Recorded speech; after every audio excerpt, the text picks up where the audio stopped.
আচ্ছা, এখানে তো আমরা দেখলাম যে একটা স্টুডেন্টের যে পেজটা সেটা আমাদের এসে গিয়েছে। আমরা ব্যাক করি এবং আমরা রিফ্রেশ দেই। স্টুডেন্ট লিস্টেও এই যে স্টুডেন্ট লিস্ট পেজ এবং একই সাথে আমি যেখানে এক্সটেন্ড করছি, ঠিক আছে?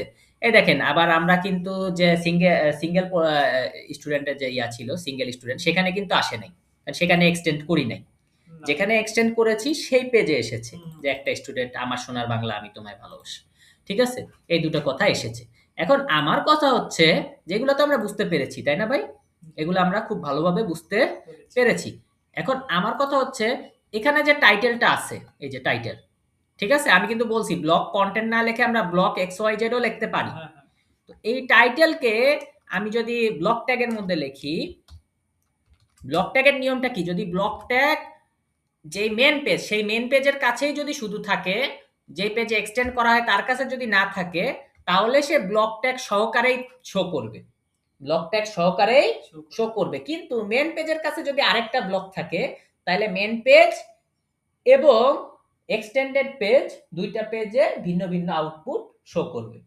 মানে আমরা কি বুঝতে পারছি যে মেন পেজের ব্লক আছে, হ্যাঁ, মেন হ্যাঁ। পেজের ব্লক ট্যাগ আছে, আছে। কিন্তু এক্সটেন্ডেড পেজের ব্লক ট্যাগ নাই। নাই। তো এক্সটেন্ডেড পেজের যেহেতু ব্লক ট্যাগ নাই, হ্যাঁ। সেহেতু এক্সটেন্ডেড পেজের ব্লক ট্যাগ না থাকার কারণে মেন পেজের ব্লক ট্যাগের উপাদানই ওইখানে শো হবে। ওকে, হ্যাঁ। আর যদি হুম। এক্সটেন্ডেড পেজের কাছে একটা ব্লক থাকে। ট্যাগ থাকে, হ্যাঁ। তাহলে ওরটা শো হবে, ওরটা মেন পেজেরটা শো হবে না। ওকে, তাই তো। হ্যাঁ, এরকম ধরনের। তাহলে আমি লিখলাম ব্লক, হুম, ঠিক আছে? হুম। BLOCK block. এবার এই যে এখানে যে টাইটেলটা আছে, টাইটেলের জন্য এই আমি ব্লক লিখে দেই টাইটেল। ঠিক আছে? জি, জি। আপনি ব্লক XYZ ও লিখতে পারেন, কোনো সমস্যা নাই। আমি আরেকটা কার্লি ব্র্যাকেট দিলাম, double percentage END int block, int block title. ঠিক আছে? Block title in block title. ঠিক আছে? তাহলে এই টাইটেলটাকে আমি কি করলাম? ব্লক, একটা ব্লক ব্লক ট্যাগ ইউজ করতে করলাম। হয়। ব্লক করে দিলাম। তাহলে এটাকে আমি সেভ করলাম। ফার্স্টে আমি এটাকে সেভ করলাম এবং কি করব? এখন আমি এটা রিফ্রেশ করলাম। রিফ্রেশ করার পরে আমি রাসেল রায়হানে ক্লিক দিলাম। দেখেন উপরে কি আছে? একটা স্টুডেন্ট। আচ্ছা। চেঞ্জ হয় নাই টাইটেল। চেঞ্জ হইছে? হয় নাই।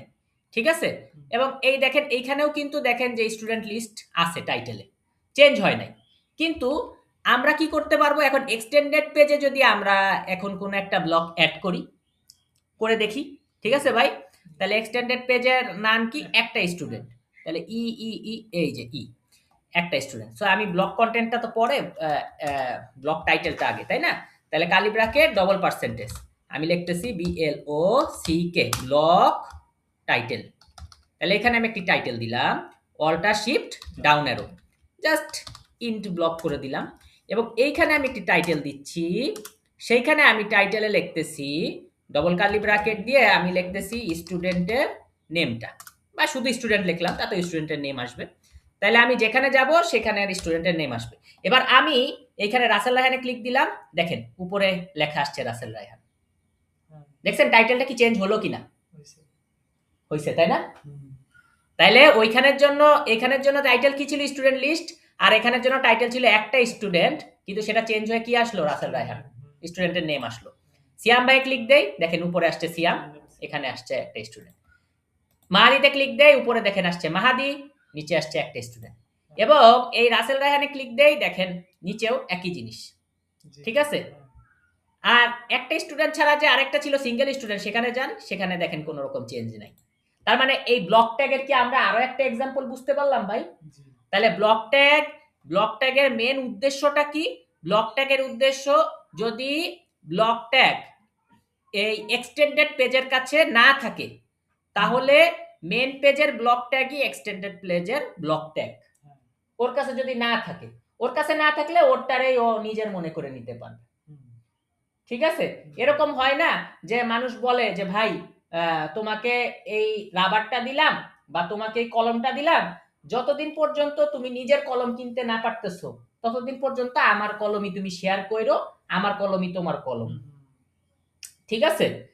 বা হয় না ভাই আপনাদের, আমরা স্কুল কলেজে যখন যাই, আমি হয়তো কোনোদিন কলম আনিনি, তাহলে একটা বন্ধু আমাকে একটি কলম দিল, দিয়ে বলল যে নে লেখ। তার মানে কি আমি যতদিন পর্যন্ত কলম না আনতেছি বা আমি পরের দিন, ওই দিন যতগুলা ক্লাস হবে ওই দিন কিন্তু ওর কলম দিয়ে আমি লিখতেছি। হুম। ওকে আমাকে বলবে যে ভাই তুই কলম ফেরত দে, হুম, ঠিক আছে না? ও একবারে হচ্ছে আমি ক্লাস শেষ করে ওই দিনের ক্লাস শেষ করে ওরে কলম ফেরত দিলাম। হ্যাঁ। পরের দিন যদি আমি আমার নিজের কলম নিয়ে আসি, হুম, হুম, আমি কি আবার বন্ধুর কাছে হাওলাত করব?